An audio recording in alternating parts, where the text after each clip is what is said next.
வணக்கம் மாணவர்களே. இன்று தரம் 13க்கான உயிர் முறைமைகள் தொழில்நுட்பம் பாடத்தில் இலத்திரனியல் தொடர்பாக நாங்கள் பார்க்க போகிறோம். இந்த இலத்திரனியல் என்ற விஷயம் என்னவாக இருக்கும் என்று சொன்னால், நாங்கள் இலத்திரனியல் என்ற ஒரு விஷயத்தை படிக்கிறதுக்காக நாங்கள் மின்னியல் என்ற ஒரு விடயத்தை என்ன செய்வோம் என்றால் படித்திருக்க வேண்டும். இப்போ மின்னியல் என்றது தொடர்பாக நீங்கள் 10, 11 என்ன செய்திருக்கிறீர்கள், படித்திருக்கிறீர்கள். அதே நேரம் தொழில்நுட்பவியலுக்கான விஞ்ஞானம் என்ற விஷயத்திலையும் என்ன செய்கிறீர்கள் என்றால் படித்துக் கொள்கிறீர்கள். Right, okay. அப்போ அந்த அடிப்படையில் எங்களுடைய இந்த பாடத்தை சொல்கிறோம். நாங்கள் என்னென்னு சொன்னால், இலத்திரனியல் தொழில்நுட்பத்தை நாங்கள் என்ன செய்ய போகிறோம்னா, கருவிமயப்படுத்தலுக்காக தொழில்நுட்பத்தில் கருவிமயப்படுத்தலின் மூலம் உயிர் முறைமைகள் தொழில்நுட்பத்தில் நாங்கள் என்ன செய்ய போகிறோம்னா பயன்படுத்த போகிறோம். அப்படி என்னென்று சொன்னால், நாங்கள் எங்களுடைய இந்த உயிர் முறைமைகள் தொழில்நுட்பத்தில் நாங்கள் பாவிக்கிற அனைத்து உபகரணங்களும் இல்லாட்டி நீங்கள் வீடுகளில் பாவிக்கிற அனைத்து உபகரணங்களும் என்னத்தை கொண்டதாக இருக்குன்னு சொன்னால், இலத்திரனியல் கூறுகளை அடிப்படையாக கொண்டது. அப்போ அந்த அடிப்படையில் நாங்கள் படிக்கிற இந்த உயிர் முறைமைகள் தொழில்நுட்பம், அதாவது பயோசிஸ்டம் டெக்னாலஜி என்றது உண்மையாக பயோசிஸ்டம் இன்ஜினியரிங் தான், சரிதானே? அப்போ இன்ஜினியரிங் என்ற விஷயத்தில் நாங்கள் இந்த இலத்திரனியல் தொடர்பான விடயங்களை இன்றைக்கு பார்க்க போகிறோம். ரைட், ஆகவே இதில் பிரதானமாக 5 விதமான தேர்ச்சிகள் இருக்குது.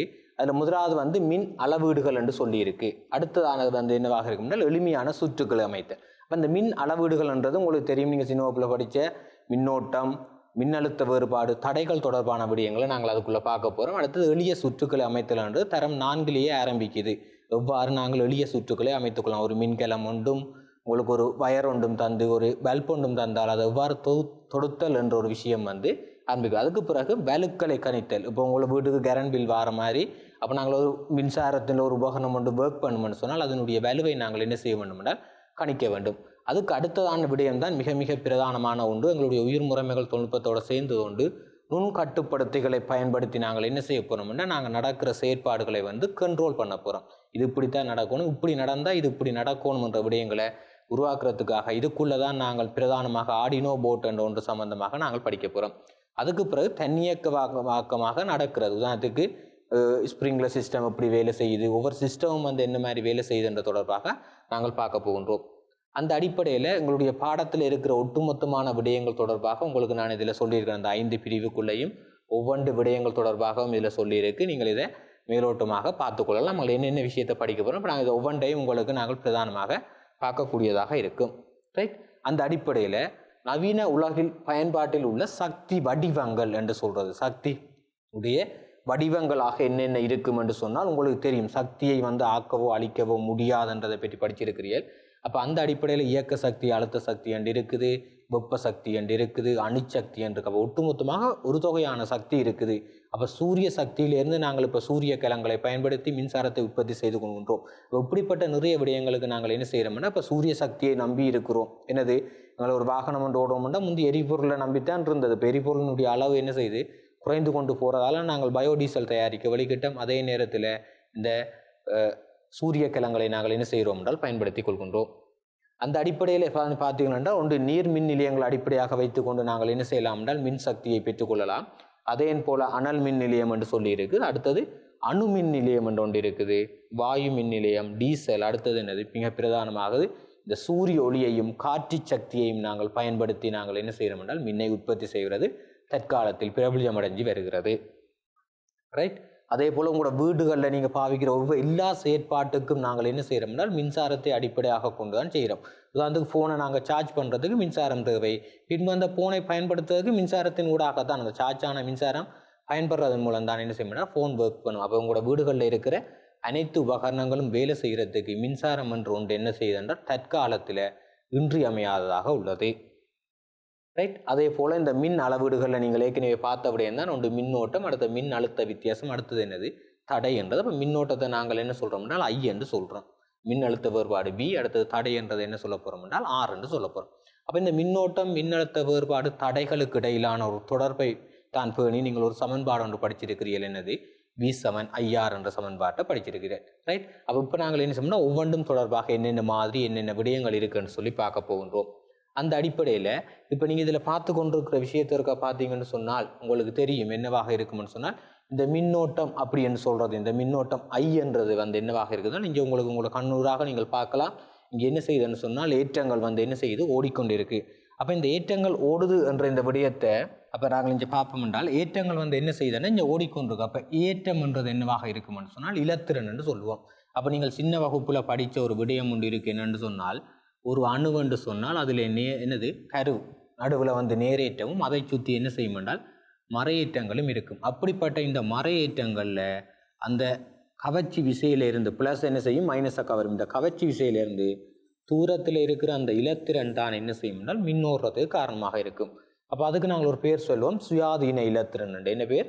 சுயாதீன இலத்திரன் சொல்லுவோம். அதுதான் என்ன செய்யும் மின் கடத்துறதுக்கு காரணமாக அமையப்போகுது. அப்போ இதில் வந்து நீங்கள் பார்த்தீங்கன்னு சொன்னால் நான் இதில் எழுதியிருக்கிறேன் என்ன சொன்னால், இலத்திரன் வந்து ஓடுறது என்னவாக இருக்கும் என்றால் இந்த திசையில் இலத்திரன் ஓடும் என்றால் நாங்கள் மின்னோட்டம் அதுக்கு எதிரான திசையில் தான் ஓடுமென்று சொல்லுவோம். இலத்திரன் ஓடுற திசைக்கு மின்னோட்டம் என்ன செய்யும், எதிரான திசை. நீங்கள் எப்பயுமே படிச்சிருப்பீர்கள், ப்ளஸில் இருந்து என்ன நடக்கும், மைனஸை நோக்கி மின்னோட்டம் புரண்டும். இப்போ மின்கலத்தின் குறியீடு நீங்கள் இப்படி குறிச்சிருப்பீர்கள்.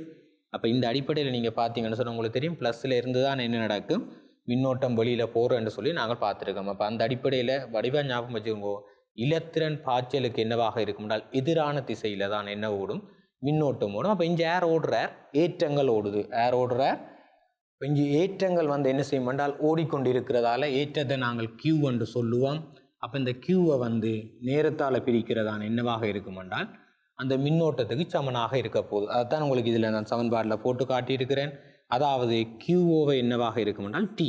அப்படி என்றால் என்ன அர்த்தம் என்று சொன்னால், இந்த டீயை நாங்கள் ஒன்றென்று எடுத்தோம் என்றால் ஓரலகு நேரத்தில் டீ ஒன்றெண்டா ஒரு செகண்ட் மாதிரி ஓரலகு நேரத்தில் பாய்ந்த ஏற்றத்தினுடைய அளவு தான் என்னவாக இருக்கும் என்றால் மின்னோட்டமாக இருக்கும். அப்போ இவரை கூலோம் என்று அளப்பம், நேரத்தை அளக்கிற செகண்ட். ஆகவே கூலோம் செகண்ட் -1 என்றதான் என்னவாக இருக்கும் என்றால் மின்னோட்டத்தினுடைய அலகாக இருக்கும். கூலோம் செகண்ட் -1. இதை கண்டுபிடிச்சவர் ஆம்பியர் என்றதால் அவற்றை பேரை வச்சு கொண்டு தான் நாங்கள் அது மின்னோட்டத்துக்கு அலகு கொடுக்குறோம், ஆம்பியர் என்று சொல்லுவோம். சரிதானே? அப்போ நாங்கள் இந்த விடயத்தில் பார்த்தது இலத்திரனால தான் மின்னோட்டம் என்ற ஒன்று ஓடுது என்று சொல்லியும் அதுக்குரிய சமன்பாடாக ஏற்றத்தின் கீழ் நேரமாக இருக்கும். அந்த ஏற்றம் என்றது உண்மையாக இப்படி ஒரு இடத்துல நீங்கள் எடுத்து இதில் ஒரு செகண்டை தாண்டி செல்கின்ற ஏற்றத்தினுடைய அளவைத்தான் நீங்கள் என்ன செய்கிறீர்கள்னு சொன்னால் பார்த்து கொள்கிறீர்கள்.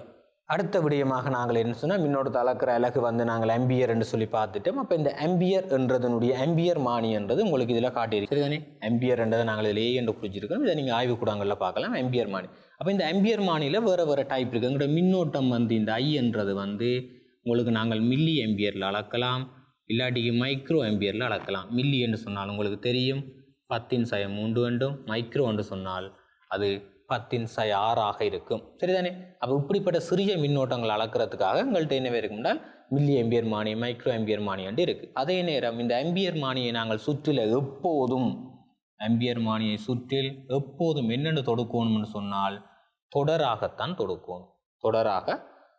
அதை மறக்கக்கூடாது. அதே நேரத்தில் இந்த ஆம்பியர் மானியானது மின் முதலினுடைய நேர்முடிவிடமும் ஆம்பியர் மானியினுடைய நேர்முடிவிடமும் கட்டாயம் என்னவாக இருக்கணும் என்றால் ஒன்றாக இருக்கணும். ஆம்பியர் மானியினுடைய நேர்முடிவிடமும் மின் முதலினுடைய நேர்முடிவிடத்தை நாங்கள் ஒன்றாக இணைக்கணும். அதே போல் ஆம்பியர் மானியினுடைய மறைமுடிவிடமானது மின் முதலினுடைய என்ன செய்யணும், மறைமுடிவிடத்தோட இணைக்கணும் என்றது ஒரு நியமம். சரிதானே? இப்போ இதை நாங்கள் பிறகு படிப்போம், மல்டிமீட்டர் ஒன்று படிப்போம். அதில் வந்து எங்களுக்கு பிரச்சனை இல்லை, மாறி இணைச்சோம்னா எங்களுக்கு மைனஸில் விட காட்டும்.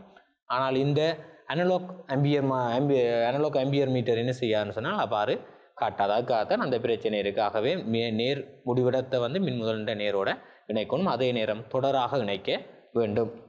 ரைட்?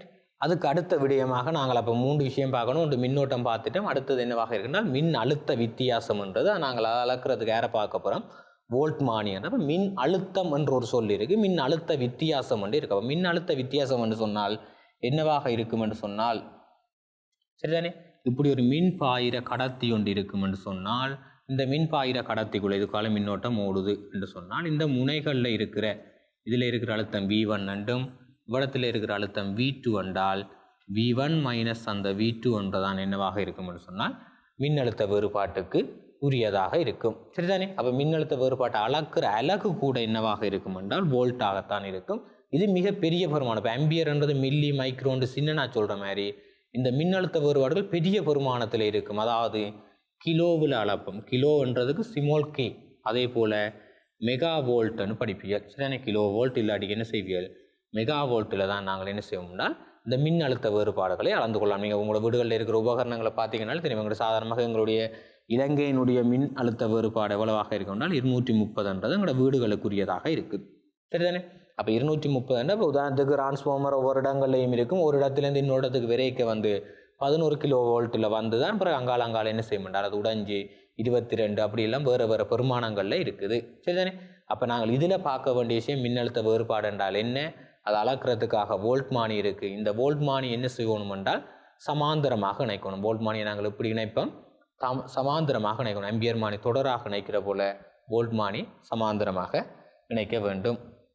Right, okay. இப்போ நாங்கள் ஒரு கேள்வி ஒன்று பார்ப்போம். இப்போ இவ்வளவு நேரம் பார்த்த விஷயத்தின் தொடர்பான ஒரு சின்ன ஒரு கேள்வி உண்டு. சரிதானே?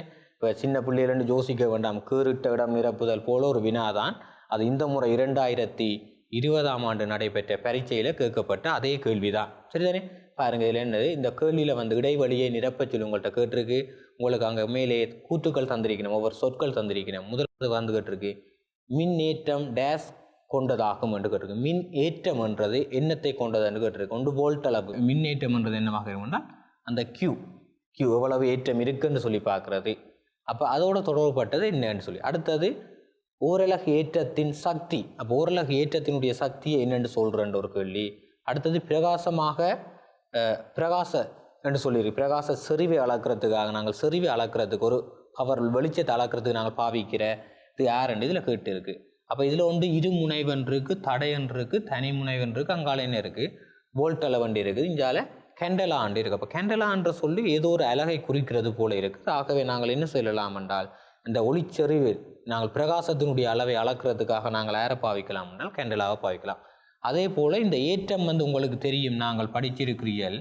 ஒன்று நேரேற்றம் இருக்குது, மற்றது என்னது மறையேற்றம் இருக்குது. ஏற்றம் மின்னேற்றத்தில் நேரேற்றம் மறையேற்றம். அப்போ ஆகவே இது வந்து என்னத்தை கொண்டதாக இருக்கும் என்றால் இருமுனைவை கொண்டதாக இருக்கும். மின்னேற்றம் இருமுனைவை கொண்டதாகவும் ஓரலகு ஏற்றத்தின் சக்தியைத்தான் நாங்கள் என்ன சொல்ல போகிறோம் என்று சொன்னால் அது வந்து என்னத்தை குறிக்கும் என்றால் இந்த வோல்ட்டை குறிக்கும். ஓரலகு ஏற்றத்தினுடைய சக்தி வோல்ட்டாகவும் அந்த பிரகாசத்தினுடைய செறிவை நாங்கள் அளக்கிறதுக்காக யாரை பாவிப்போம் என்று சொன்னால் கேண்டலாவை நாங்கள் என்ன செய்யலாம் என்றால் பாவித்து கொள்ளக்கூடியதாக இருக்கும்.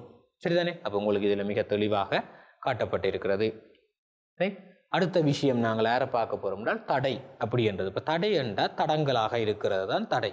அப்போ உங்களுக்கு ஒரு கடத்தி ஒன்று இருக்குது. அப்போ கடத்திக்குள்ள ஏர் ஓட போகிறேன், மின்னோட்டம் ஓட போகுது. அப்போ மின்னோட்டம் ஓடுது என்று சொன்னால் அந்த மின்னோட்டம் ஓடுறதுக்கு யாராக இருக்கும் என்றால் தடங்களாக இருக்கிறவருக்கு தான் நாங்கள் என்ன சொல்ல போகிறோம் என்றால் தடை என்று சொல்ல போகிறோம். அப்போ இதில் நீங்கள் பார்த்தீங்கன்னு சொன்னால் இதுதான் அந்த மின்பாயிரை என்னவாக இருக்கும் என்றால் கடத்தியாக இருக்க போகுது. அப்போ இந்த கடத்திக்குள்ளால் ஏர் ஒரு ஆள் என்ன செய்கிறது, ஒரு ஆள் போகிறதுக்கு முயற்சி செய்கிறார். அதே நேரம் பின்னிக்கிருந்து தள்ளுறார். ஏர் வோல்டேஜ் என்றது தள்ளுறதாகவும் ஆம்பியர் ஓடுறதுக்கு பார்க்குறார். அவரை போக விடாமல் என்ன செய்கிறது, கழுத்தில் சுருக்கு போட்ட மாதிரி சுருக்கு போட்டு இழுத்து பிடிச்சிருக்கிறார். யார், தடை, ஓம் என்று சொல்கிறது. தடை அளக்கிற அலகு ஓம். அப்போ உங்களுக்கு இதில் இந்த படத்திலிருந்தே விளங்கி கொள்ளலாம் என்னவாக இருக்கும் என்றால் ஒரு ஏற்ற பாய்ச்சலுக்கு தடங்களாக அமைகிறது தான் என்னவாக இருக்கும் என்று சொன்னால் தடையாக இருக்கும். சரிதானே? ரைட். அப்போ இந்த தடையல்ல வந்து உங்களுக்கு தெரியும் தடையின் குறியீடு ஆறாக இருக்கும். அதே நேரம் தடையால் அலகு வந்து ஓம். ஆகவே அதுக்குரிய கருவி உங்களுக்கு இங்கே ஓம் மீட்டர் காட்டியிருக்கு. ஆகவே வேறுபட்ட விதமான தடைகள் இருக்குது. இதில் காட்டியிருக்கிற இந்த தடை என்னவாக இருக்கும்னு சொன்னால் மாறும் தடையாக இருக்கும். என்னது மாறும் தடை அப்படி என்று சொல்கிறது. சரிதானே? அப்போ இதில் பார்த்தீங்கன்னு சொன்னால் இதைத்தான் நான் உங்களுக்கு இந்த கையில் வச்சிருக்கேன். இந்த படங்கள் வந்து மிக பெரிதாக இருக்கும். அப்போ நான் கையில் வச்சு காட்டுறதுக்கு காரணம் அவனுடைய அளவு என்னவாக இருக்கும்னா மிக சின்னதாகத்தான் இருக்கும் மாறும் தடை. இப்போ இது வந்து எல்லாருமே உங்களுடைய கையால் நீங்கள் தொட்டிருப்பீர்கள். உதாரணத்துக்கு எல்லாத்த வீட்டையும் இப்போ பூவர் செட்டோ ஏதோ ரேடியோவோ ஏதோ ஒன்று இருக்கும். அதில் சவுண்டை நீங்கள் கூட்டி குறைக்கிறதுக்காக அங்கே சுற்றி ஒரு இதை அந்த சுழற்சி ஒன்றை ஏற்படுத்துவியல் அந்த திருப்புறத்துக்கு அங்கே இருக்கிறது வந்து என்னவாக இருக்கும்னா இந்த மாறும் தடையாக இருக்க போகுது. அப்போ ஒரு மின்னோட்டத்தை என்ன செய்யும், தடையண்டா மின்னோட்டத்தை கட்டுப்படுத்தல். இப்போ மாறும் தடையண்டா எங்களுக்கு வேறு தேவையான அளவுக்கு ஏற்ற மாதிரி நாங்கள் என்ன செய்யலாம் என்றால் மின்னோட்டத்தை கட்டுப்படுத்தக்கூடியதாக என்ன செய்யும் என்றால் அது அமையும். அதே நேரம் இந்த தடைக்கு குறியீடு இருக்கு. அப்போ இப்படி நாங்கள் என்ன செய்வோம்னா தடையின்ற குறியீட்டை கீறிக்கொள்ளலாம். அதே நேரம் தடையை இப்படி பெட்டி போட்டும் என்ன செய்யணும்னா கீறி காட்டினோம் தடை. இப்போ இவர் யார், இவர் மாறும் தடை என்றதால் இவர் மாற போறாருன்றதுக்காக நாங்கள் என்ன செய்வோம் என்றால் இதுக்கு குறுக்க இப்படி அம்புக்குறி போடுவோம். அது என்னவாக இருக்கும் என்றால் மாறும் தடையை குறிக்கும். அப்போ உங்களுடைய ஆய்வு கூடங்களில் இதெல்லாம் இருக்கிறது. தயவு செய்து நீங்கள் என்ன செய்யுங்கன்னா எடுத்து பார்த்துக்கொள்ளுங்க. எல்லாத்தையும் உங்களுடைய கையினால் தொட்டு உணர்ந்தால்தான் உங்களுடைய செய்முறை பரீட்சையை நீங்கள் சிறந்த முறையில் என்ன செய்யலாம் என்றால் செய்யக்கூடியதாக அமையும். ரைட்.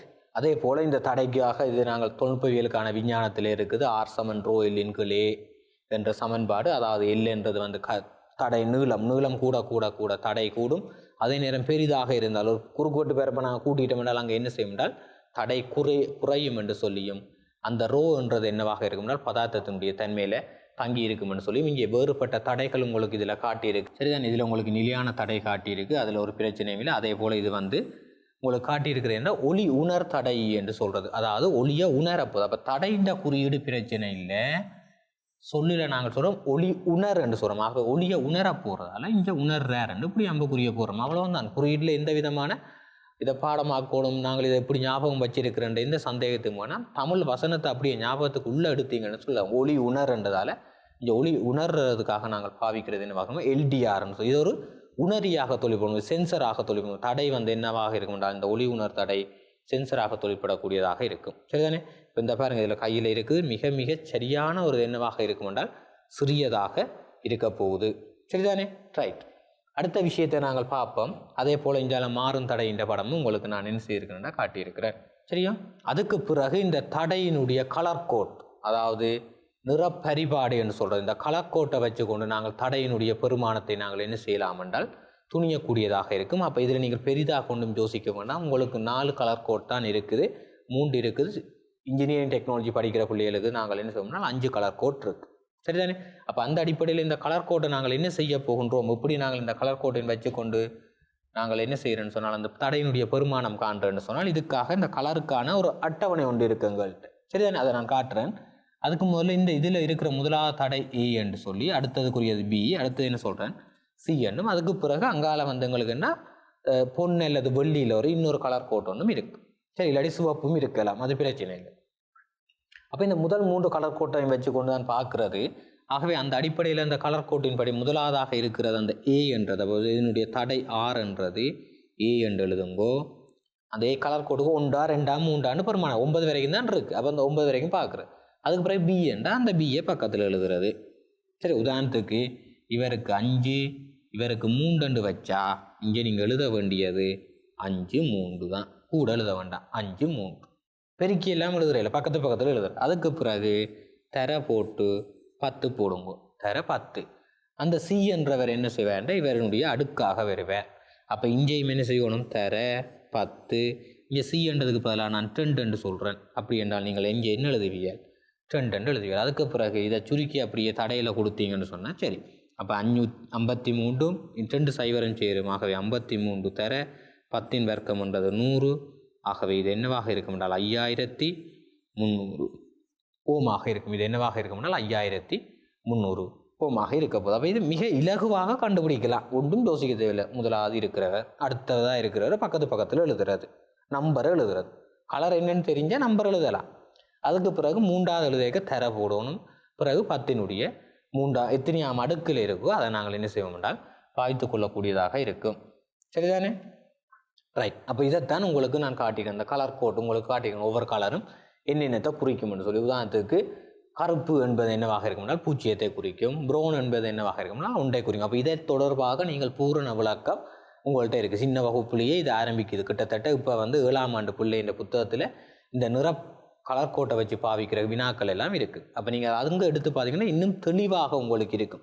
சின்ன பிள்ளைக்கு சொல்லிக் கொடுக்க அதில் வித்தியாசம் இருக்கும். ஏன்னா நீங்கள் உயர்தர மாணவர்கள், ஆக உங்களுக்குரிய கற்பித்தல் செயற்பாடு வித்தியாசமாக இருக்கும். சின்ன பிள்ளைகளுக்கு வித்தியாசமாகவே நீங்கள் அவர்களோட புத்தகத்தை எடுத்து படிக்கிறது உங்களுக்கு ஒரு அவமானம் மாதிரி கூட யோசிக்கக்கூடாது. அதை நீங்கள் எடுத்து என்ன செய்யலாம் என்றால் கற்றுக்கொள்ளக்கூடியதாக அமையும். சரிதானே? அப்போ இந்த அடிப்படையில் பார்த்தீங்கன்னா முதலாவதாக இருக்கிறது யாரு, இங்கே உங்களுக்கு பார்த்தீர்களாக இருந்தால் ப்ரௌன். ரைட். அப்போ ப்ரௌனுக்குரிய பெருமானம் 1. அதுக்கு அடுத்தது என்னவாக இருக்குது என்றால் பிளாக். அப்போ பக்கத்தில் எழுதுறது 1. அடுத்தது என்னது 0. பிறகு தர போட்டு 10 போட்டுருவோம்.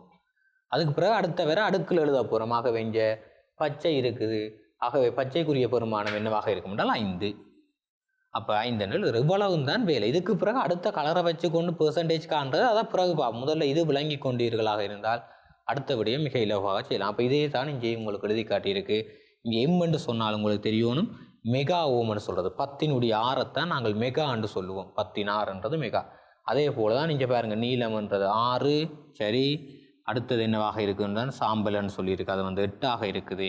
அடுத்தது 10னுடைய ப்ரௌன் என்பது என்னவாக இருக்கும் என்றால் 1ஆம் அடுக்கு. ப்ரௌன் வந்து என்னவாக இருக்கும் 1ஆம் அடுக்கு. 10னுடைய 1ஆம் அடுக்கு என்னவாக இருக்கும் 1ஆக இருக்கும். அதே நேரம் மறக்கக்கூடாது 10னுடைய 0ஆம் அடுக்கு எந்த ஒரு இலக்கமோ எந்த ஒரு பெருமானத்தினுடைய 0ஆம் அடுக்கு என்னத்தை தரும் என்றால் ஒன்றை தரும் என்பது நீங்கள் கணிதத்தில் சுட்டியலில் படித்தது, அதுவும் இங்கே உங்களுக்கு என்ன செய்யும் என்றால் தேவைப்படக்கூடியதாக இருக்கும். சரி, அப்போ அதே போல் தான் இதில் உங்களுக்கு அந்த கலர் கோட் வந்து என்ன மாதிரி நடக்குது, 5 கலர் கோட் இருந்தால் இப்படி இருக்குமென்ற ஒரு படம் உங்களுக்கு இதில் காட்டியிருக்கு. அதே போல் இப்போ உங்களுக்கு இதில் தந்திருக்கிற இந்த விடயம் வந்து இங்கே கலர் கோட்டும் தந்திருக்கிறேன், இங்கே தடையும் தந்திருக்கிறேன். ஆகவே இந்த தடையின் பெருமானத்தை நீங்கள் என்ன செய்யலாம் என்றால் கண்டுகொள்ளலாம். அப்போ அதன்படி இதில் முதலாவதாக இருக்கிறவர் உங்களோட கண்ணுக்கு தெரியுமே யார், அடுத்தவர் அதுக்கு அடுத்தவர் யார் என்றால் முதலாவது ப்ரௌன் இருக்குது. ஆகவே ப்ரௌனுக்குரிய பெருமானம் என்னவாக இருக்கும் என்று சொன்னால், சரியான ப்ரௌன் அண்டா உண்டு, பிளாக் அண்டா என்னது 0, அதுக்கு பிறகு தர 10, சிவப்புக்கு என்னவாக இருக்கும் 2ஆக இருக்கும். சிவப்புன்றது என்னத்தை குறிக்கும், 2 குறிக்கும். ப்ரௌனுக்குரிய பெருமானம் இங்கே 1ஆகவும், பிளாக் தான் என்னவாக இருக்கும் என்றால் 0ஆக இருக்கும். அப்போ இதை வச்சுக்கொண்டு நாங்கள் இதை என்ன சொல்லலாம் என்றால் தடையை கண்டுகொள்ளக்கூடியதாக இருக்கும். சரிதானே? Right, okay. அப்போ அந்த அடிப்படையில் நீங்கள் இதனுடைய தடை பெருமானத்தை நீங்கள் கண்டீங்கன்னு சொன்னால் அது 1000 ஓமாக வரும்.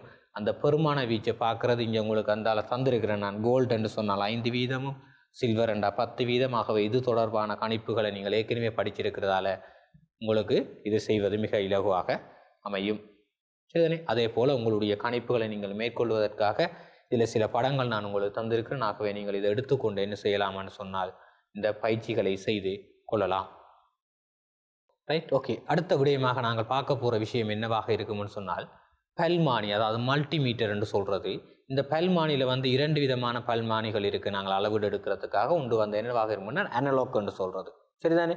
அதாவது ஒப்புலின்னு சொல்லி, அடுத்தது என்ன சொல்லலாம் டிஜிட்டல்னு சொல்லுவோம், இலக்க பல்மானின்னு சொல்கிறது.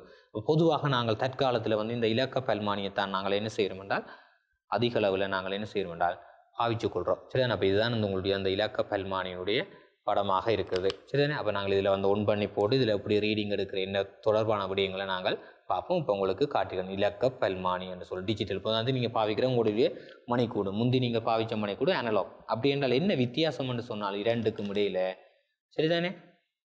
அனலாக்ன்றது நீங்கள் வாசித்து பெருமானம் காணணும், திருப்பி ஒருக்கா கண்டுபிடிக்கணும். இதில் என்ன செய்யணும்னா நேரடியாக உங்களுக்கு வாசிப்பை என்ன செய்யலாம் என்றால் பெற்றுக்கொள்ளக்கூடியதாக அமையும். சரிதானே? அப்போ அதைத்தான் உங்களுக்கு ஜூம் பண்ணி காட்டிக்கணும் இதில் என்னென்ன விடயங்கள் இருக்குமென்று சொல்லி. அப்போ நாங்கள் படித்த விடயங்களை நாங்கள் அளக்கிறதுக்காகத்தான் நாங்கள் என்ன செய்ய போகிறோம் என்றால் இந்த விடயத்தை நாங்கள் என்ன செய்ய போகிறோம்னா பார்க்க போகிறோம். அப்போ அந்த அடிப்படையில் நீங்கள் இதில் பார்த்தீர்களாக இருந்தால் உங்களுக்கு நாங்கள் என்னத்தை அளக்கலாம்னு சொன்னால் இதில் சரியா ஒன்று வோல்டேஜ் அளக்கலாம். அப்போ நாங்கள் இங்கே எழுதிக்கணும் டிசி அப்படின்றது. அப்போ டிசி என்று சொன்னாலும் அது நேரோட்டத்தை அளக்கிறதுக்கான விடயம். சில இடங்களில் அதனுடைய குறியீடு மாதிரி இப்படி எழுதிப்போம், ஒரு கோடின் மேலே டொட்டோட்டில் எழுதியிருப்பினும் அது என்னதுன்னா நேரோட்டம். ஆடல் ஓட்டம் என்று சொல்கிறது உங்களுக்கு தெரியும், ஏசி. ஆகவே அந்த ஆடல் ஓட்டத்தின் குறியீடு என்ன செய்யணும்னா இப்படி அலை மாதிரியான ஒரு வடிவம் ஒன்று அங்கே இடப்பட்டிருக்கும், ஆடல் ஓட்டத்தை கண்டுபிடிக்கிறது. அப்போ இதில் வந்து இங்கே பாருங்கள், அதில் வோல்டேஜ் அளக்கலாம். அதே நேரம் இதில் வந்து நீங்கள் ஓம் என்ற குறியீடு போட்டிருக்க அலகு, ஆகவே தடை அளந்து கொள்ளலாம். அதே நேரம் இஞ்சால மின்னோட்டம் ஆம்பியர் அளக்கலாம். சரிதானே? அதே போல் இதில் ஏசி வோல்டேஜ் அளக்கலாம். ஓஃப் என்ற பட்டன் இவரை திருப்பலாம். இவரை திருப்பி நாங்கள் என்ன செய்யலாம், தேவையான இடங்களுக்கு செட் பண்ணி கொள்ளக்கூடிய மாதிரியும். இது மல்டிமீட்டர் வேலை செய்தா இல்லையான்னு பார்க்குறதுக்காக நாங்கள் இந்த இடத்துல விட்டுட்டு அந்த 2 முனைகளையும் நாங்கள் தொட்டு பார்க்கும்போது எங்களுக்கு பீப் பண்ண என்ன செய்யணும்னா ஒரு சவுண்ட் ஒன்று வேறணும். இது என்னென்ன மாதிரி செய்கிறன்ற விடயம் தொடர்பாக நாங்கள் பார்ப்போம். Right, okay. அப்போ இதில் நீங்கள் பார்த்தீர்கள் என்றால் ஒரு மல்டிமீட்டரை வச்சுக்கொண்டு உதாரணத்துக்கு இதில் நீங்கள் பார்த்தீர்கள் என்றால் இது இங்கே திருப்பப்பட்டிருக்குது என்று உங்களுக்கு தெரியும், தடைகளுக்கு திருப்பப்பட்டிருக்கு. அதே நேரம் இங்கே நான் என்ன செய்கிறேன்னா இந்த தடை, இந்த மின்குமலுக்கு குறுக்கே இருக்கிற தடை எவ்வளவுன்னு நடக்கப்போகிறோம். அப்போ இந்த 2ஐயும் கொண்டு வந்து வைக்க போகிறேன். அப்போ இங்கே ஒன்றை கவனிக்கணும், ஒன்று மைனஸில் கொடுத்துருக்கணும், மற்றது விஓம் நாங்கள் எழுதியிருப்பினோம். அப்போ அது நாங்கள் அதை பார்த்து என்ன செய்யணும், ஆம்பியர் அளக்கேக்க மாற்றணும். ஆம்பியர்ன்றது இன்னொரு போர்ட்டில் தான் இருக்குது, வோல்டேஜ் தடை அளக்கிறதுக்காக இன்னொரு இருக்கும். அப்போ அதில் குறைஞ்சபட்சம் 3 துளைகள் அதில் இருக்கும். அப்போ அதற்கு கவனத்தில் கொண்டு தான் நீங்கள் மல்டிமீட்டரை பாவிக்கிறத பார்த்துக்கொள்ளணும். அப்போ அந்த இடத்துல நாங்கள் ஓமுக்கு நேர விட்டுட்டு இதுக்கு பார்த்தோம் என்றால் இங்கே எங்களுக்கு என்ன செய்யும் என்றால் ஓமினுடைய பெருமானத்தை காட்டக்கூடியதாக இருக்கும். அதே போல தான் இதில் வந்து அந்த மல்டிமீட்டரை வச்சுக்கொண்டு அவர் என்ன செய்கிறாருண்டா வாசிப்பு பார்க்குறார். சரி, நான் இப்போ வாசிப்பு பார்க்குறேன்டா இதில் பார்த்தீர்கள் என்றால் இங்கே சிவப்பு என்றது எப்பயுமே என்னவாக இருக்கும் என்றால் ப்ளஸுக்குரியதாக இருக்கும். சரிதானே? அப்போ சிவப்பு ப்ளஸ்லையும் அடுத்தது என்னது மைனஸ். அப்போ ப்ளஸ்ன்றது ப்ளஸோடையும் மைனஸ்ன்றது என்ன செய்யணும், மைனஸோடையும் நாங்கள் இணைக்கணும். ஆகவே அந்த இடையில் இணைக்கிறதால இங்கே உங்களுக்கு என்ன காட்டும் என்றால் +6 வோல்ட், அதாவது +6 வோல்ட்ன்றது என்ன செய்யணும்னா இந்த மல்டிமீட்டர் காட்டும். இங்கே நான் என்ன செய்திருக்கிறேன்னு சொன்னால் அதை மாற்றி இணைச்சிருக்கிறேன். இதில் பார்த்தீங்கன்னா மைனஸுக்கு ப்ளஸ்ஸும், ப்ளஸுக்கு என்ன செய்கிறேன் மைனஸுக்கு இணைச்சிருக்காது. இவர் எப்படி காட்டுவார் என்றால் -6 வோல்ட், அதாவது பெருமானம் மாறாது. அந்த குறியீட்டை அவர் என்ன செய்வார்னா மாற்றி காட்டு. அப்போ இதை வச்சுக்கொண்டு நாங்கள் பிடிக்கிறது கூட பிழை என்றதை என்ன செய்யலாம் என்றால் கண்டுகொள்ளக்கூடியதாக இருக்கும். சரிதானே? ரைட். அப்போ அந்த அடிப்படையில் ஒரு கேள்வி ஒன்று பார்ப்போம்.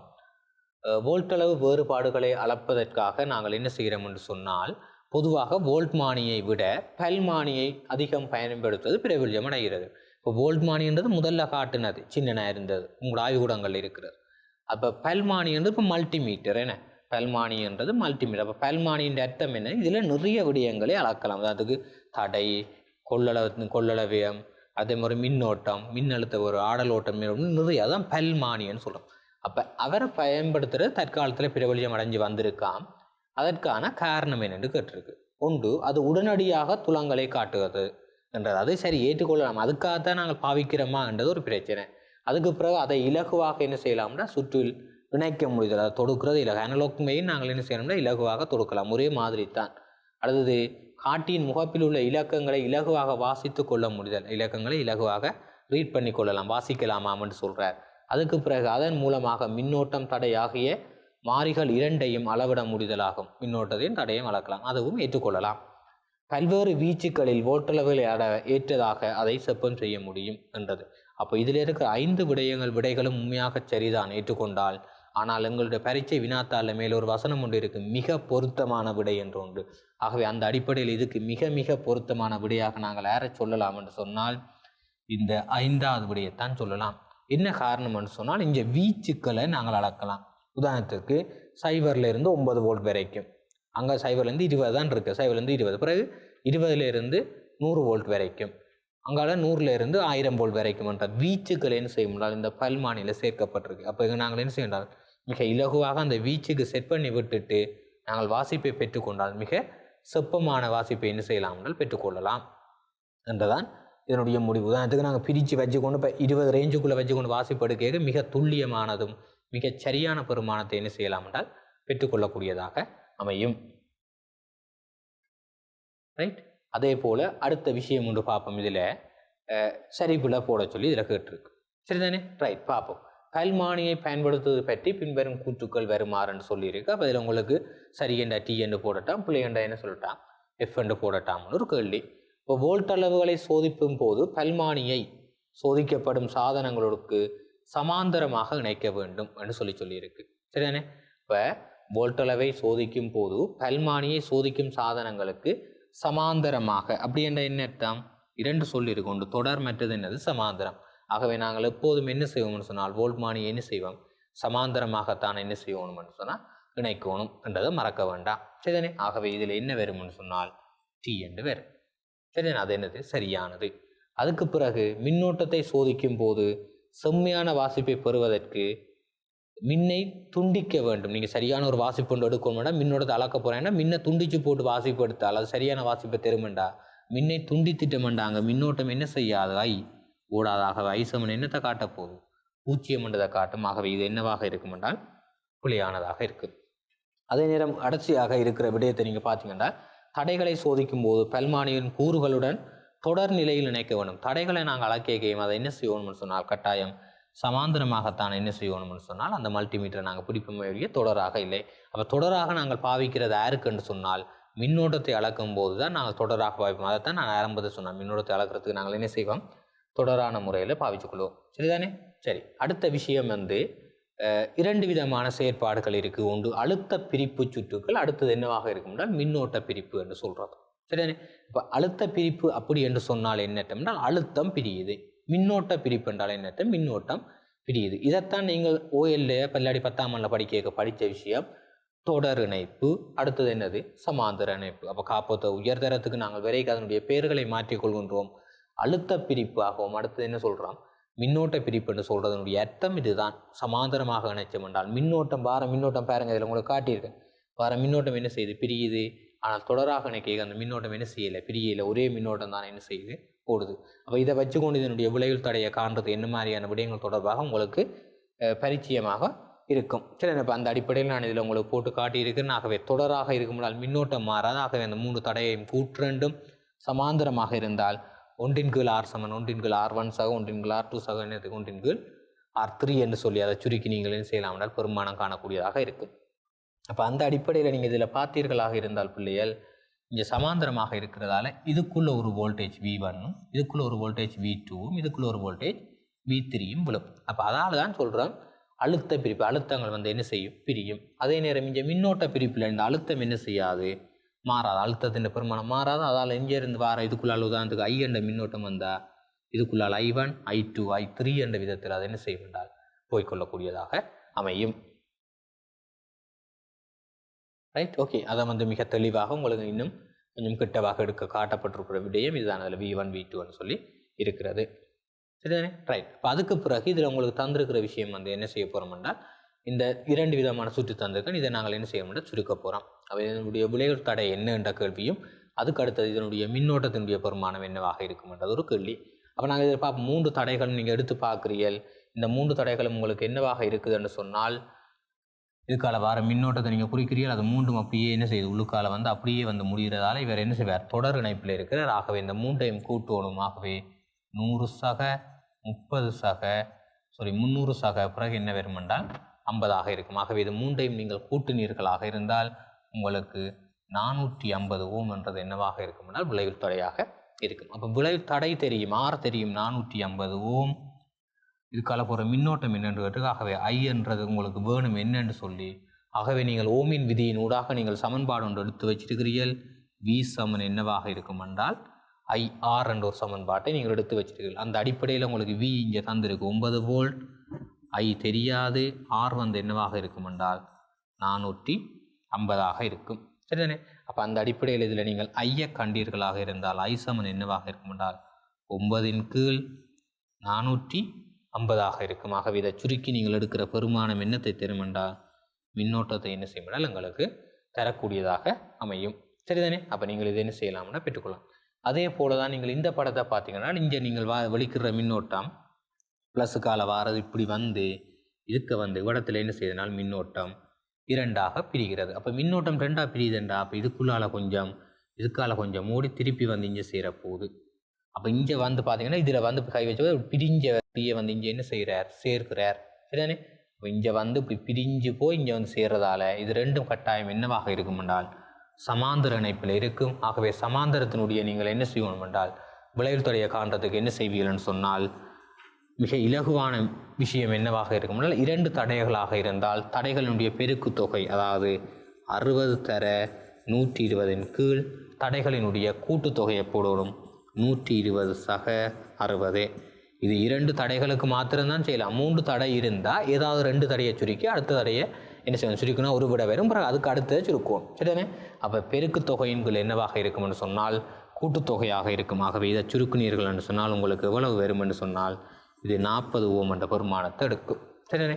அப்போ இது 40 எடுக்கும். அடுத்தது இந்த அதுக்கு பிறகு நீங்கள் பார்த்தீங்கன்னா இங்கே 20 இருக்குது. ஆகவே 40 20 எவ்வளவாக இருக்கும் என்றால் 60 ஓமாக இருக்கும். அப்போ இங்கே இருக்கிற விளைவு தடை 60 ஓம், இங்கே 15 வோல்ட் மின்னழுத்த வேறுபாடு இருக்குது. ஆகவே அதிலிருந்து நீங்கள் என்ன செய்யலாம் என்றால் மின்னோட்டத்தை V சமன் IR என்ற சமன்பாட்டை போட்டு கண்டுகொள்ளக்கூடியதாக இருக்கும். ஆகவே போதிய அளவு பயிற்சிகளை நீங்கள் மீண்டும் மீண்டும் செய்வதன் மூலம்தான் சிறந்த ஒரு பெறுபேட்டினை என்ன செய்யலாம் என்றால் பெற்றுக்கொள்ளக்கூடியதாக இருக்கும். ஆகவே எழுதி படியும், உங்களுக்கு எழுத்து பரீட்சை தானே ஒழிய, ஆகவே உங்களுக்கு வாய்மொழி மூல பரீட்சை இல்லை.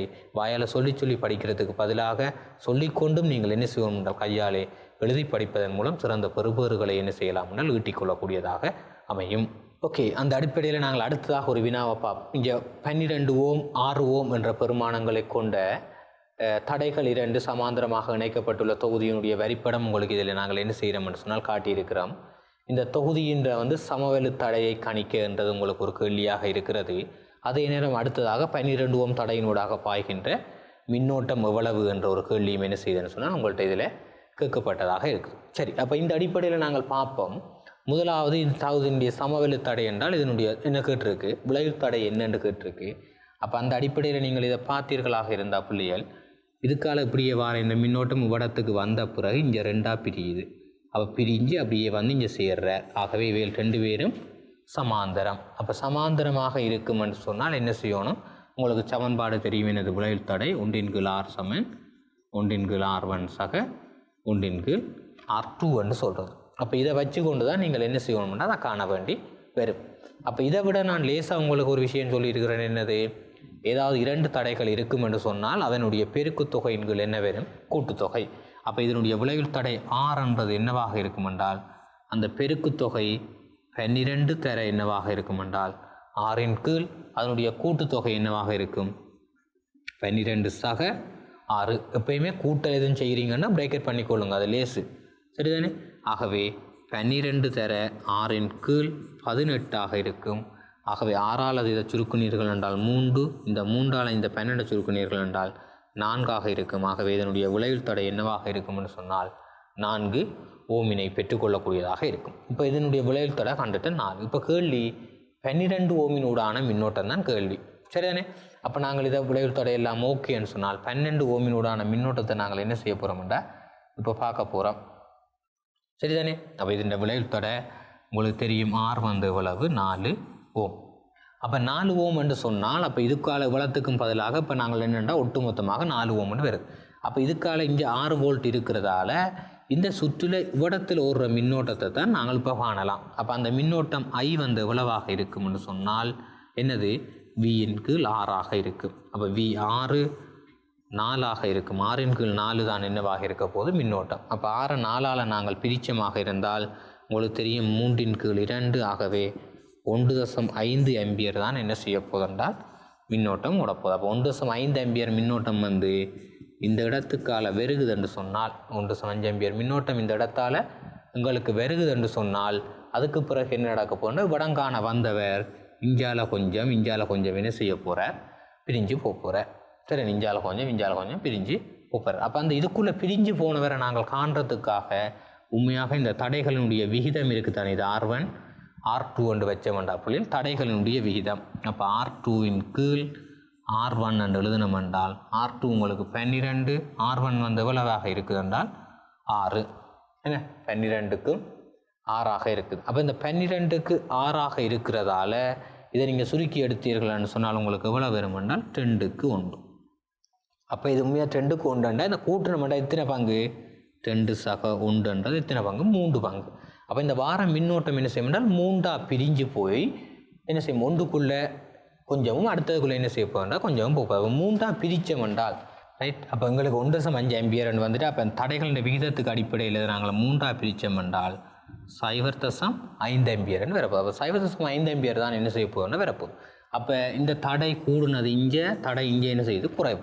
அப்போ தடை குறைஞ்சு அதுக்குள்ளே என்ன செய்யும்டா கூட மின்னோட்டமும், தடை கூடுனதுக்குள்ளே என்ன செய்யும் குறைய. அப்போ விகிதம் 2 கொண்டு இருக்கிறதால இதுக்குள்ளே 2 I போனால் இதுக்குள்ளே என்ன செய்யும் என்றால் 1 I தான் போகும். ஏன் 3 பங்கு தான் இருக்குது.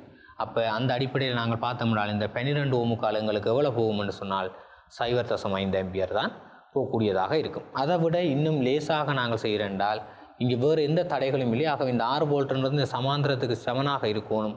ஆகவே 12 நாங்கள் என்ன செய்ய போகிறோம் என்றால் 12 தடை 6 வோல்ட்ன்றதால் அங்கே நாங்கள் V = IRல் நாங்கள் I வேணும்னு சொன்னால் Vன் கீழ் Rல் Vக்கு பதிலாக நீங்கள் இங்கே 6 வோல்ட்டும் தடை 12 போட்டாலும் அது 0.5 ஆம்பியர் என்ற விடயத்தான் உங்களுக்கு தரப்படக்கூடியதாக இருக்கும். அதுவும் சரிதான், இப்படியும் செய்யலாம்.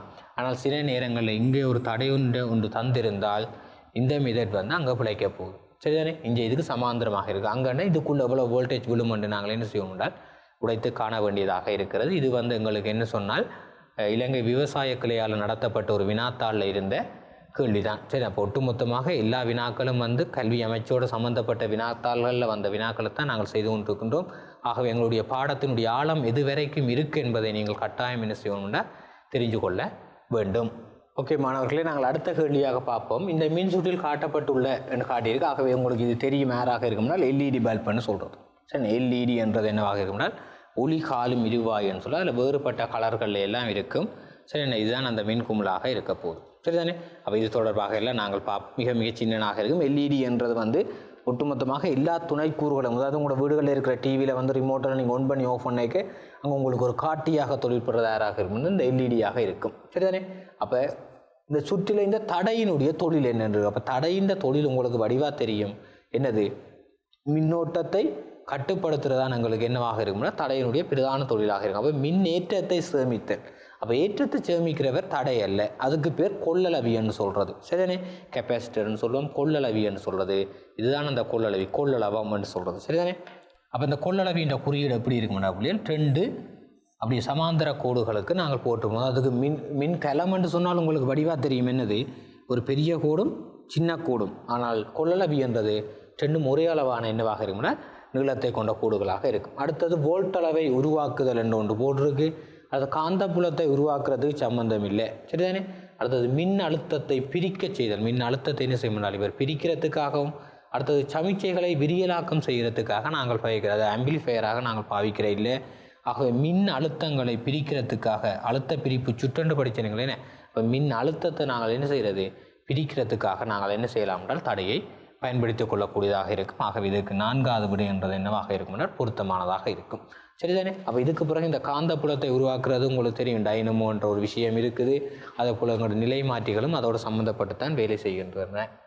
Okay right. நாங்கள் இப்போ அடுத்த விடயமாக நாங்கள் பார்க்க போகிற விஷயம் என்னவென்றால் தொழில்நுட்ப ரீதியில் பயன்படுத்தக்கூடிய பல்வேறு விதமான ஒன்று நிலை மாற்றிகள் என்று இருக்கு. எங்களை இந்த அழுத்தங்களை பிரிக்கிறதோட எங்களுடைய வேறுபட்ட அழுத்தங்கள் வேணுமென்றதுக்காக ஒன்றுக்கொன்று வேறுபட்ட எங்கள்கிட்ட இருக்கிற உபகரணங்கள் ஒவ்வொன்றும் வேறுபட்ட வோல்டேஜிலாம் தொழிற்படக்கூடியதாக இருக்கும். அது உங்களோட ஃபோன் சார்ஜ் பண்ணுறதுக்குரியதும், உங்களோட டிவி வேலை செய்கிறதும், வேறு உங்களுடைய வாஷிங் மிஷினோ அயன் பாக்ஸ் வேலை செய்கிறது எல்லாம் என்ன செய்யணும் வேறுபட்ட வோல்டேஜ் வந்து எங்களுக்கு என்ன செய்யணும் தேவைப்படுது. இப்போ எங்களோட வீட்டுக்கு வாரது 230 என்றால் நாங்கள் அதை வேறு எங்களோட தேவைக்கேற்ற மாதிரி உடைக்கிறதுக்காக நாங்கள் பிரதானமாக ஒன்று நிலை மாற்றிகள் டிரான்ஸ்ஃபார்மர்ஸை பாவிக்கலாம். இல்லைன்றால் அழுத்த பிரிப்பு சுற்று, அதாவது தடைகளை பயன்படுத்தி என்ன செய்கிறது சுற்றுக்களை பாவிக்கலாம். அதுக்கு பிறகுதான் இந்த வோல்ட் அளவு உறுதியாக்கி என்ற ஒன்று இருக்குது, சரி. அந்த ஸ்டெபிலைசர்னு சொல்கிறது அதை நாங்கள் என்ன செய்யலாம் என்றால் பாவித்துக் கொள்ளக்கூடியதாக இருக்கும். அந்த அடிப்படையில் தான் நீங்கள் பார்த்தீர்கள் என்றால் நிலை மாற்றி டிரான்ஸ்ஃபார்மர் என்று சொல்கிறது என்னவாக இருக்கும்னு சொன்னால் ஆடலோட்ட வோல்ட் அளவில் இருந்து நாங்கள் என்ன செய்கிறோம் என்றால் பாவிப்போம். ஆடலோட்டத்துக்கு தான் என்னது இருக்குது டிரான்ஸ்ஃபார்மரை நாங்கள் பாவித்து கொள்வோம் என்றது மிக மிக முக்கியம். அதில் 2 டைப் இருக்கும். ஒன்று படிக்கூட்டு, மற்றது என்ன பிள்ளைகள் என்றால் படிக்குறை என்றது. அப்போ படிக்கூட்டுன்னா வோல்டேஜை நாங்கள் என்ன செய்ய போகிறோம்னா கூட வேணும். படிக்குறை நிலை மாற்றி என்றது என்னவாக இருக்கும் என்றால் வோல்டேஜை குறைக்கிறதுக்காக நாங்கள் பாவிக்கிறதாக அமைந்து கொள்ளும். ஆகவே அந்த அடிப்படையில் இந்த நிலை மாற்றிகளை நீங்கள் பார்த்தீர்களாக இருந்தால் இதுதான் அந்த டிரான்ஸ்ஃபார்மரினுடைய குறியீடு உங்களுக்கு இதில் நான் காட்டியிருக்கிறேன். ஆகவே இதுதான் அந்த நிலை மாற்றி. ஒரு பக்கம் 2 வயர்களை கொண்டதும் மற்றது 3 வயர்கள் இருக்கும், சரிதானே. அப்போ இதை நான் பொதுவாக ஒரு ஞாபகத்தை வச்சுக்கணும். இதில் வேறு சைஸுகளில் எல்லாம் இருக்குது. டிவிக்குள்ளேலாம் நல்ல மிகப்பெரிய ஒரு டிரான்ஸ்ஃபார்மர் வந்து இருக்கும், சரிதானே. பழைய டிவியை நான் சொல்கிறேன், சரி. முந்தி பாவிச்சு அந்த பின்னுக்கு பெரிதாக இருக்கிற அந்த டிவியில் நீங்கள் பார்த்து கொள்ளலாம். ஆக இதில் 12 எழுதியிருக்கு. அப்படி என்ற என்ன விடயம் என்று பார்ப்போம். ஆகவே படி குறையண்டா மறக்க வேண்டாம். வோல்டேஜ் குறைவாக தாரத்துக்கும் படி கூட்டண்டா வோல்டேஜ் இருக்கிற 230 விட கூட தாரத்துக்காகவும் நாங்கள் என்ன செய்வோம் என்றால் பாய்ச்சி கொள்வதாக இருக்கும், சரி. அப்போ அந்த அடிப்படையில் நீங்கள் இதில் பார்த்தீர்கள்னு சொன்னால் உங்களுக்கு மிக தெளிவாக விளங்குறதுக்காக இதில் போட்டிருக்கிறேன். அந்த இருக்கிற அந்த 3 வயரில், சரிதானே, இந்த இருக்கிற அந்த 3 வயரில் தொங்கல் 2 வயருக்கும் இடையில் நீங்கள் கொடுத்தீர்களாக இருந்தால், உதாரணத்துக்கு இதில் எழுதியிருக்கிற விஷயம், அப்போ இதில் வந்து உங்களுக்கு 12 என்று எழுதியிருக்குன்னு சொன்னால் என்ன அர்த்தம் என்றால் இந்த 2 வயர்களுக்கு இடையில் நீங்கள் எடுத்தீங்க நடுவில் இருக்கிறது அந்த கொமன் வயரான எர்த் லைன் என்று வேணும்னா சொல்லிக்கொள்ளலாம். அதுக்கும் ஒரு தொங்கல் லைனுக்கும் இடையில் எடுத்தீங்கன்னு சொன்னால் அது உங்களுக்கு 12 வோல்ட்டை தரக்கூடியதாகவும், அதே போல் அந்த 2 முடிவிடங்களுக்கு இடையில் நீங்கள் எடுத்தீர்கள் என்றால் அது உங்களுக்கு எவ்வளவு தரும் என்றால் 24 வோல்ட்டை தரக்கூடியதாக இருக்கும். ஆகவே இது போன வருஷம் 2020 கல்வி அமைச்சினால் கேட்கப்பட்ட கேள்வியில் இந்த டிரான்ஸ்ஃபார்மரை போட்டு அதில் கூற்று கேள்வி ஒன்று அதில் கேட்டிருக்கிறோம், சரிதானே. அப்போ நாங்கள் அடுத்து வேறு நிகழ்ச்சிகளில் அந்த கூற்று கேள்வி தொடர்பாக நாங்கள் பார்ப்போம். ஆகவே அதில் மிக மிக முக்கியமானதாக அமையும். அதான் இதில் இருக்கிற இந்த டிரான்ஸ்ஃபார்மரில் இருக்கிற அடுத்த விஷயம் இதுதான். ஆகவே ஆடல் ஓட்டத்துக்காகத்தான் நாங்கள் என்ன செய்வோம் நிலை மாற்றிகளை பயன்படுத்தி கொள்வோம், சரிதானே. அப்போ அதுக்கு பிறகு இந்த நிலை மாற்றியில் படிக்கூட்டு படிக்குறை என்று இருக்குது. அந்த படிக்கூட்டு அதாவது படிக்குறை நிலை மாற்றின்னு சொன்னால் என்னவாக இருக்கும் என்று சொன்னால் பயப்பு வோல்ட் அளவை விட குறைவான வோல்ட் அளவை தான் நாங்கள் எடுத்துக்கொள்வோம். பயப்பு வோல்ட் அளவை விட குறைவான படிக்குறை. அதே போல் பெய்ப்பு வோல்ட் அளவை விட என்னவாக இருக்கும் என்றால் கூடுதலான நாங்கள் என்ன செய்வோம் என்றால் பயப்பு வோல்ட் அளவை எடுத்துக்கொள்ளக்கூடியதாக இருக்கும், சரி. இப்போ அதில் இந்த பெய்ப்பு பயப்பு அப்படி என்று சொன்னால் பெய்ப்பு என்று சொல்கிறது நாங்கள் கொடுக்குற இன்புட்டை சொல்லுவோம். பயப்பு என்றது என்னவாக இருக்கும்னு சொன்னால் அவுட்புட் வெளியில் வாரதைத்தான் நாங்கள் என்ன சொல்லுவோம் பயப்பு என்று சொல்லக்கூடியதாக இருக்கும், சரி. அடுத்தது பயன்படுத்துகின்ற சந்தர்ப்பங்கள் மிக மிக முக்கியம். ஒன்று காட்சி வடித்தலில் நாங்கள் பாவித்து கொள்வோம். அதாவது என்ன செய்கிறேன்னு சொன்னால் அந்த உலோகங்களை வந்து ஒட்டுறதுக்காக வெல்டிங் செய்கிற இடங்களில் பாவித்து கொள்வது என்னவாக இருக்கும்னால் படிக்குறை நிலை மாற்றியாக இருக்கும். அதே போல் எங்களோட கணனிகளில் ஃபோன் சார்ஜரில் எல்லாம் என்னது படிக்குறை நிலை மாற்றி. அது படிக்கூட்டு நிலை மாற்றிகள் எங்கன்னு சொன்னால் கதோட்டு கதர் பாவிக்கப்பட்ட அந்த முந்தி பாவித்த பழைய டிவிகளில் நாங்கள் என்ன செய்வோம் என்றால் இந்த படிக்கூட்டு நிலை மாற்றிகளை என்ன செய்வோம் என்றால் பயன்படுத்தி கொள்வோம், சரிதானே? அது தொடர்பான ஒரு வினாதான் இதில் உங்களுக்கு காட்டப்பட்டிருக்கிற விடயம். சரிதானே? அந்த அடிப்படையில் நீங்கள் பார்த்தீர்களாக என்றால் இந்த காட்சி இணைத்தல் என்று சொல்கிறது வெல்டிங்கில் நாங்கள் படிகுறை நிலை மாற்றி பயன்படுத்தப்படுகிறது என்ற விடயம் தொடர்பான ஒரு வினா ஒன்று உங்களுக்கு இதில் என்ன செய்ய என்றால் காட்சிப்படுத்தப்பட்டிருக்கு. ஓகே, அடுத்த வினாவை நாங்கள் பார்ப்போம். இணைப்பு முடிவிடங்களை இனங்காணும் போது சுற்றில் இணைக்கத்தக்க சாதனங்கள் என்ற சொல்லியிருக்கிற விஷயம் என்னென்றால், இந்த இணைப்பு முடிவிடம் எங்களுக்கு தேவையில்லை. இணைப்பு முடிவிடம் இல்லாமல் நாங்கள் சுற்றில் இணைக்கிற சாதனம், அதாவது ப்ளஸ் மைனஸ் தேவையில்லை. ப்ளஸ் மைனஸ் பார்க்காம நாங்கள் சுற்றில் இணைக்கிறது யாராக இருக்கும்னு சொன்னால், இந்த தடைகளுக்கு நாங்கள் இவ்வளவு நேரமாக கதைத்து கொண்டிருந்த நாங்கள் தடைகளுக்கு ப்ளஸ் மைனஸ் சம்பந்தமாக நாங்கள் ஒன்றுமே கதைக்கிறேன். ஆகவே தடையினுடைய ஏதோ ஒரு வகை ஒன்று என்ன செய்யலாம் என்றால் இதற்கு விடையாக வரலாம். கொள்ளளவைக்கு கட்டாயம் இருக்குது, ப்ளஸ் மைனஸ் இருக்குது. அஞ்சலி ரிலே என்று சொல்கிறது, சரிதானே? அப்போ இந்த ஒரு சும்மா ஒரு பெட்டி மாதிரி தான் இருக்கும், சரிதானே? ரிலே என்று சொல்கிறது. ஆகவே இந்த மின்காந்த அஞ்சலி என்றும் நாங்கள் சொல்லிக்கொள்ளலாம். எஸ்எஸ்ஆர் என்று சொல்லியும் ஒரு ரிலே ஒன்று இருக்குது, சரிதானே? அது தொடர்பாக நாங்கள் பார்க்க வேண்டும். ஆகவே இந்த 5 பின்கள் இதில் இருக்கும். ஆகவே இங்கே நாங்கள் ப்ளஸ் மைனஸ் பார்ப்போம், டிரான்ஸ்ஃபார்மருக்கும் பார்ப்போம். அதே போல் டயோட் இருவாயி என்றது முன்முக கோடல் பின்முக கோடல் என்று சொல்லி நீங்கள் படிச்சிருக்கிறீர்கள். ஆகவே அந்த அடிப்படையில் அதுவும் எங்களுக்கு என்னவாக இருக்கும்னால் மிக மிக முக்கியமானதாக அமைந்து கொள்ளும், சரி. ஆகவே அந்த அடிப்படையில் இதுக்குரிய விடை என்னவாகும்னா ஒளி உணர்தடை, அதாவது என்னவாக இருக்கும் என்றால் டிஆராக இருக்கும். அதாவது ஒளி உணர்தடை எல்டிஆரைத்தான் நாங்கள் பார்ப்பது மிக மிக சின்னனாக இருக்கும். கவனத்தில் கொள்ளுங்க. ஆக சின்னந்த ஒரு உணரியாக ஒரு சென்சராக என்ன செய்யலாம் என்றால் நாங்கள் இவரை பாவிச்சு கொள்ளக்கூடியதாக இருக்கும். அவற்றை நீங்கள் அந்த அமைப்பை பார்த்தீர்களானால் இப்படி இருக்கும். இதில் இப்படி என்ன செய்ய வேண்டாம், இப்படி ஓடுன மாதிரியான ஒரு அமைப்பு ஒன்று அதில் இருக்கும். ரோஸ் கலரில் அங்கே ஓடுன போல ஒரு அமைப்பு ஒன்று இதில் இருக்குது, சரி. அப்போ இதை நீங்கள் என்ன செய்யணும்னால் கட்டாயம் பார்த்து கொள்ள வேண்டும், சரிதானே? அடுத்ததாக இதில் இருக்கிற வினாவை நாங்கள் பார்த்தோம்னு சொன்னால், இந்த வரிப்படத்தில் ஏபிசிடி என குறிக்கப்பட்ட முனைகள் குறிக்கப்பட்டிருக்கிறது முறையே என்னன்னு சொல்லி உங்கள்கிட்ட கேட்டிருக்கு. அப்போ உங்களுக்கு வடிவாக தெரியும் ஏ என்றது என்னவாக இருக்கும்னா எல்லாருக்கும் தெரியும் அது என்னது, மின்கலமாக இருக்க போகுது. ஏ என்றது என்ன பிள்ளையே, மின்கலம். அப்போ இதில் நீங்கள் பார்த்தீர்கள் என்று சொன்னால் உங்கள்கிட்ட இதில் இருக்க சேமிப்பு கலம் என்று எழுதியிருக்கேன்.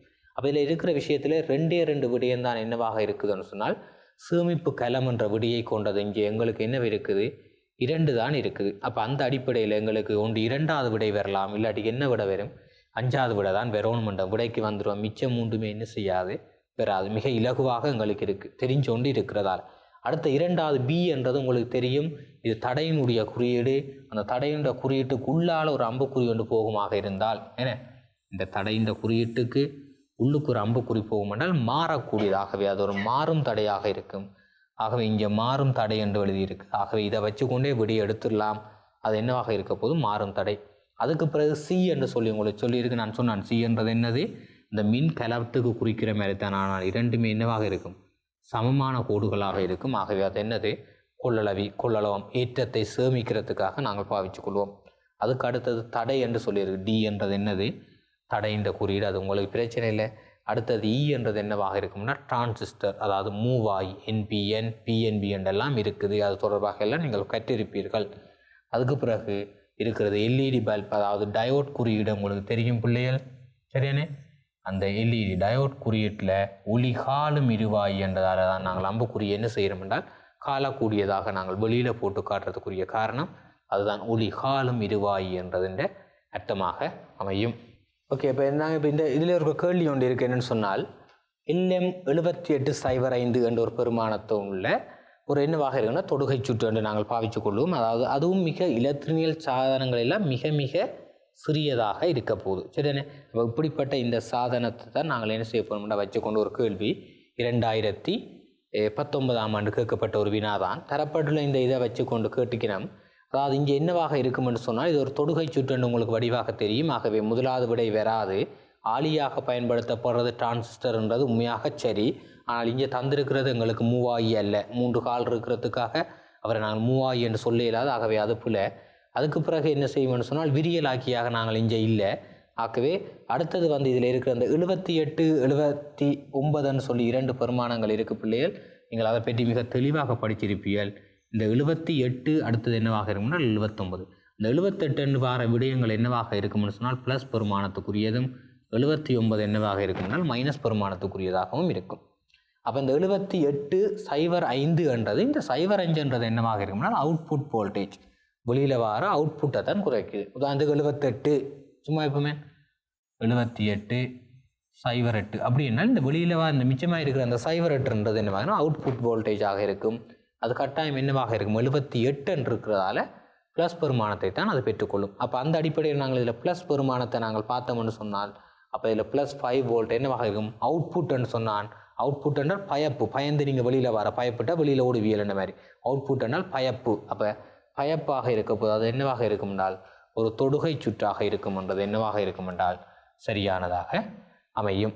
சரிதானே மாணவர்களே, நாங்கள் இவ்வளவு நேரமாக இந்த இலத்திரனியல் என்ற ஒரு பாடத்தினுடைய ஆரம்ப கட்டத்தில் இருக்கிற விடயங்கள் தொடர்பாக நாங்கள் பார்த்திருக்கிறோம். ஆக இது தொடர்பாக நீங்கள் ஏற்கனவே கற்றிருக்கிறீர்கள். அந்த அடிப்படையில் இந்த மின்னோட்டம் என்றால் என்ன, மின்னழுத்த வேறுபாடு என்றால் என்ன விடயம் என்றதை நாங்கள் பொதுவாக இங்கே வினாக்கள் செய்வதும் கணிப்புகளை மேற்கொள்ளுதல் தொடர்பான ஒரு காணொலியாகத்தான் இது இருக்கிறது. ஆகவே அந்த அடிப்படையில் மறக்க வேண்டாம், மின்னோட்டம் என்றது ஒன்று இல்லை என்று சொன்னால் அதாவது மின்னியல் இல்லாட்டி இலத்திரனியல் என்ற ஒன்று ஒர்க் பண்ணுறதுக்கு கடினமாக இருக்கும். ஆகவே அதாவது இலத்திரனியல் படிக்கிறதுக்கான ஆரம்ப கட்டமான அந்த மின்னியல் தொடர்பான விடயங்களை நாங்கள் ஒவ்வொரு விடயங்களாக பார்த்து கொண்டு வந்த நாங்கள். ஆகவே அழுத்த பிரிப்பு சுற்று, மின்னோட்ட பிரிப்பு சுற்றுன்றது மிக மிக முக்கியமானதாக அமையும்.